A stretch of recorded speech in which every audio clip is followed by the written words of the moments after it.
My name's Claire Jackson and I'm an ESOL teacher and I run a gardening group in Hare Hills in Leeds. How long have you been an ESOL teacher for? I've been an ESOL teacher since about 2004. Before that I was a primary school teacher. Why did you decide to run a gardening group? Ever since I started ESOL teaching, it's been a dream to be able to teach English through gardening. I think it's so much easier for people to engage and learn when they're doing something they're interested in. Having the practical sessions and then taking what we've done and using that to build language, I just find really helpful. Can you tell me the names of anything you used to grow? It's a very informal setting and yeah, it's very different from a regular ESOL class. That's been eating our courgettes. What level is your gardening group for? So the gardening group is open to anybody who wants to learn or practice their English. It's an informal group. I can have complete beginners and then people who are fluent speaking and maybe they want to practice their reading and writing. But it really is open to anybody who wants to come. Can you give an example of an activity where you teach English and gardening? A few weeks ago we planted some basil seeds.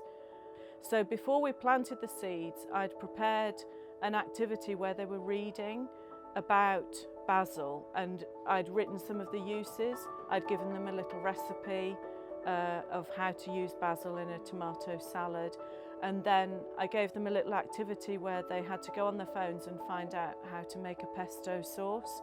So you can tell in that there are various different levels. So it's just attaching the reading and writing practically, you know, to the things that we've done in the lesson. Everyone who comes to the group has a diary, so we do our practical things and then we spend some time at the end of the session simply writing what we've done.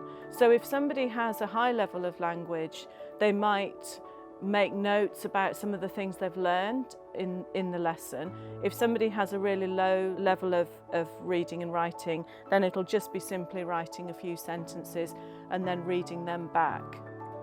My name is Cecilia Makala. I've come from Cameroon. How long have you been in Leeds? 12 years ago. Tell us about yourself. I can speak how my story been before I can know people here. I come here because I've been hard worker in my country. Many groups, I can say everything because dancer, singer, everything I do back home with my people. So the time I came here, my daughter told me to visit. I said no being favor because my people there where they can help me, they can support me for anything I want. Why are you interested in gardening? Growing up, my father, he took me only for business. Me and he would do business, but the time I married, the person I married, he no business. He been farmer. Then I start go farm. I learn how to plant. I learn how to harvest. I start like that. I just learn everything. Kneading, sewing, everything why it come from my eye. If I look, I can try. I just try for my free time, always like that. Why did you start to come to the ESOL gardening group? Some doctor, he told my daughter to find any place, every conversation, or I not really understand people, but I can be listening for people and they not get sick. Then they take me to Senior Action. So how did you find out about Sunflower ESOL? From Refugee Center, they give me some plant. All this one I got from home. So you grow a lot of plants at home? As I join, he come start garden. I follow. Then my four drama, they come make garden. I join them. Then I go for friendship group, Chapota. They got garden for the community every Wednesday. I join them. So from there, I didn't know how to plant something here because for we just cover, plant anything it grow, but for here it's for maintain the food before it come out. So it been long process to do. You grow a lot of things here. What is your favorite thing to grow? Vegetable, I eat a lot, and it help me. It help me for my body. Sometimes I go feel I have fever. As it great teach me when I put this little lip, this one, in the tea I drink. Yeah, I feel my skin warm, so I not take no tablet.